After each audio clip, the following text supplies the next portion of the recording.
Hey, what's up? Ian here, and today I'd like to talk about this Ikko oh10s. It is a 1DD plus 1BA IEM, and the retail price for this is $199 US. It's available on Ikko's website, so if you guys are interested to find out more, do head over to ikkoaudio.com, or you could check out my unaffiliated link in the description below. Now in this video, I'm going to go through the accessories, design, build quality, fit and comfort, my sound impression. I'll compare it with another IEM, and then I'll give it my star rating. Now this video will have time chapters, so if you guys are interested in a particular chapter, please feel free to skip around. Alright, so let's start off with the specifications, which is on the side of this box right here. Let me just tilt the box. The impedance is 18 ohms, sensitivity is 106, frequency range is 20 to 40,000 Hertz, and as mentioned, there are two drivers. One is a 10mm titanium coated driver, and the other is Knowles 33518 balance armature. Okay, so that's the specifications. Now as for accessories, this is what you find in the box. Two types of ear tips, small, medium and large, and then you have your collar pin. So if you're a big fan of Ikko, here you go, you can put this on your collar. You have a soft pouch, carrying pouch, some user guide, the cable itself, and the IEM itself. Yeah. Now ear tips, there are two types, right? So basically what I find is that these two ear tips, they're quite similar. Both of them are quite wide in terms of the bore.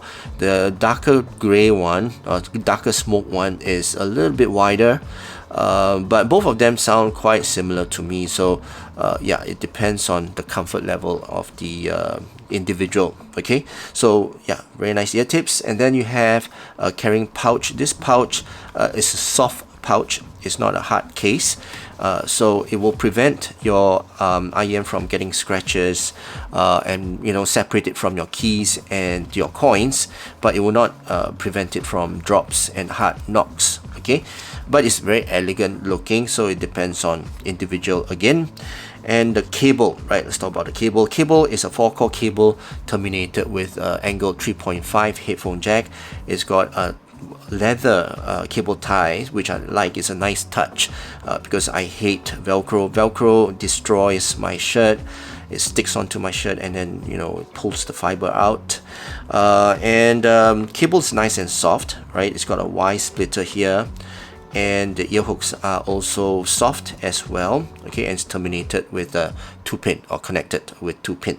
Okay, now this is the IEM itself, and they are beautiful. They look very nice. They feel very heavy or hefty, and the reason is because it's made of full copper alloy, right? I think it's milled from a copper alloy, and that's the reason why it feels heavy. And also it's got this photochromatic glass on the faceplate, and this glass is really nice, very nice touch to it. You can see through to the circuitry inside, and this is the crossover for the IEM itself. And this photochromatic glass reflects the UV lights from the sun, so it protects the circuitry inside. Okay, so very nice touch. And under the sunlight, I can see that it's got like this blue color tint to it. Very nice touch. Okay, now the inner shell is fully made of copper. As you can see, it's nicely polished. All right, and the nozzle itself is also milled part of the shell, so it doesn't break off, as you can see. And very sturdy IEM, and the filter is perforated metal filter. Okay, so very nice design overall. Now in terms of fit and comfort, now this is hefty, as I mentioned. It feels very premium in the hands, but it feels heavy in my ears. Okay, so yeah, it's a little bit on the heavy side in my ears, and that alone gave me a little bit of discomfort, but in terms of fit, yeah, it fits my ear very well. It goes into my ear, sits in my ear very well. Okay, it's just that it's a little bit heavy in my ear. I can feel it. I can feel the weight in my ears. Okay, so yeah, in terms of fit and comfort, no problem.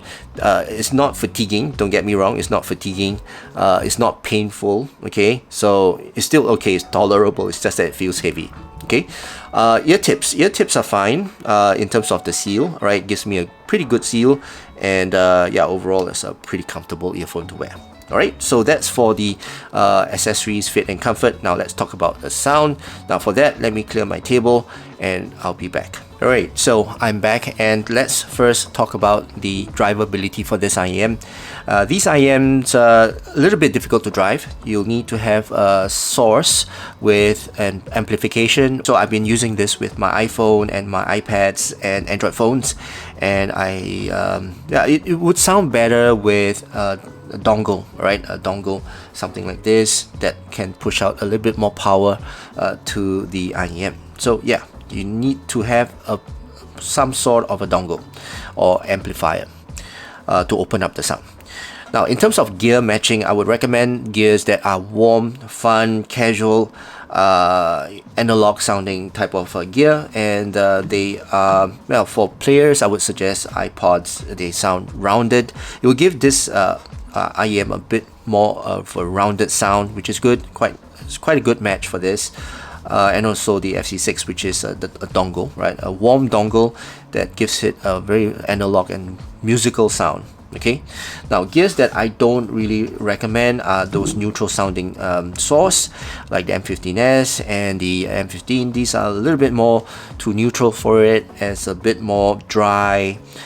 Gives, you know, it intends the edginess and the more of the sharpness of the sound that this produces. So I wouldn't recommend anything that is neutral sounding. Okay, so that's for the gear matching. Now let's talk about the tone and timbre for this. Tone and timbre for this is warm, is fun, is casual, is heavy in the note weight, because the low end is quite thick. So it is warm sounding, it's heavy, and basically it's casual sounding. Okay, now in terms of technical performance for this is really good.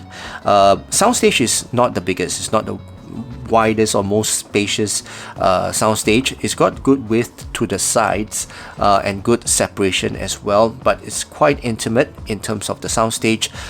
It's at the size of maybe a living room kind of a soundstage. The sound separation, on the other hand, is actually pretty good, and imaging is also very good.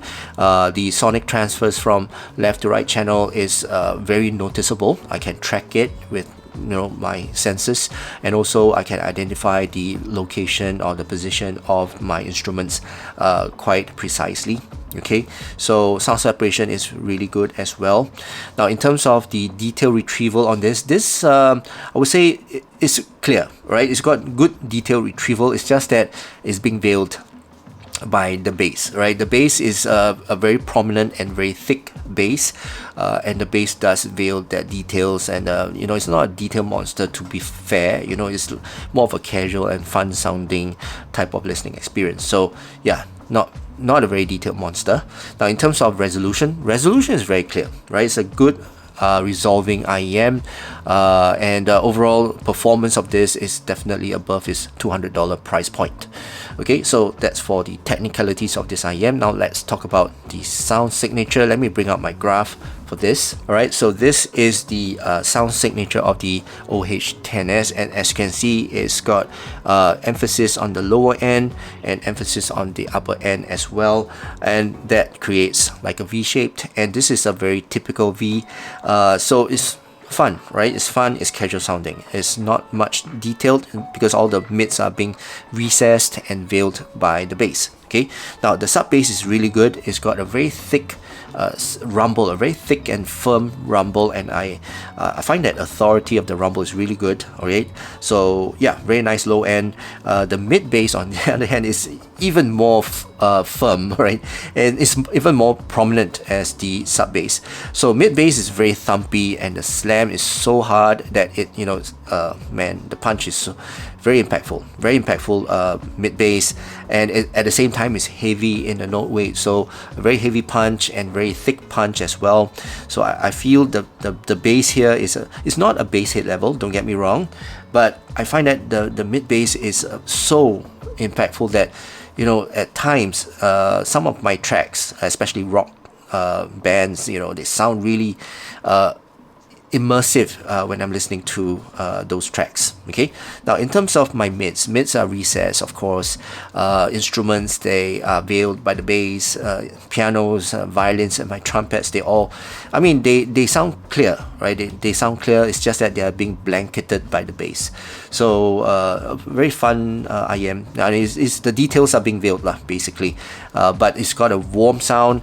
Instruments, they are engaging. It's fun and very casual listening in terms of my instruments. Okay, now in terms of vocals, male vocals, especially male vocals, they sound really authoritative, very engaging. I feel emotionally connected to my male vocals when they are in the mix, and overall the sound of male vocals is very prominent. Okay, female vocals also, okay, they sound really present, very energetic, very intense, very hot, I would say, as well. Bright is a very bright presentation for female vocals, especially those Japanese rock bands. Female rock bands, they sound really good on this female vocals, and yeah, it's a very niche tuning. And for those of you who listens to Japanese rock bands, this is a very good tuning for you, and especially if you've got a very good tolerance for treble.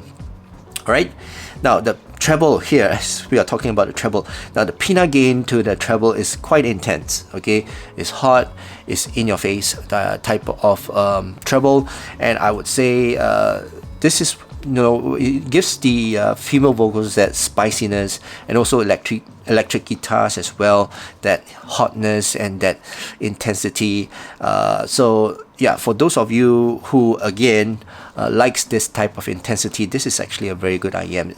But for those of you who are sensitive, right, to treble or the gain itself, and finds it a little bit too fatiguing, then maybe this tuning is not for you. Okay, now in terms of the presence, as you can see, it's very bright. Okay, it's very bright, it's above the Harman target, but it rolls off a little bit, so it's not, you know, it pulls back a little bit, so it's not so bright, not too sparkly. Okay, but for some people, they like that sparkle. For me especially, I like when I'm listening to genres that are supposed to be spicy, it brings out that spiciness, and this IEM brings out that spiciness. It doesn't gives you that blunt, unenergetic response to my ears. You know, when I listen to those IEMs that are really smooth, they sound really blunt, especially for those Japanese rock bands, and the electric guitars, they sound blunt and boring, not bright enough. But this one, it brings out the brightness and that intensity. Okay, mid treble here, you see the spike here is actually not sibilant at all. In fact, it's more intense than sibilant. I don't hear much hissing or any you know, sharp noises on this IM, so it's fine, it's quite safe. But still, it's a very intense treble. Okay, and the roll off and the decay of the treble is quite natural. Cymbal strikes, hi-hats, and my claps and all that, they don't have that unnatural lingering or, you know, unnatural roll off. It's very natural sounding to my ears. Alright, so that's for the treble. Overall, I would say this is quite a niche tuning, if you like, and I think this is quite the oh10 sound as well. I don't have the oh10 with me, but I've auditioned it before, and it also sounded very intense. Okay, so I think this is Ikko's house sound signature. So if you're a fan of Ikko's house sound signature, then this is actually a very good IM for you. It's got good quality sound. It plays most of the pop and rock genre music, especially female vocals, if you like those type of sound. Male vocals also sounds really good on this. For classical, not so much. Jazz is also pretty good. Trumpets also sound really good, and yeah, overall orchestras, not really. So yeah, if you like, you know, this type of intense and bassy and warm and casual sound, then this is actually a very good IM to go for. As I mentioned, it's very niche, right? So certain people will like this. So for that, I'll give this IM a star rating of 3 stars out of 5 stars. Okay, so that's my star rating for the Ikko oh10s. right? Now let's compare this with another IEM, and that would be this. And this is the Keyboom Evoke, right? And this is 1DD plus 1BA IEM as well, and the retail price for this is $240 US. It's a little bit more expensive than the oh10s. Now, in terms of soundstage technical performance, basically, the oh10s has got a bit better overall in terms of technical performance. The soundstage on these two, they are quite similar.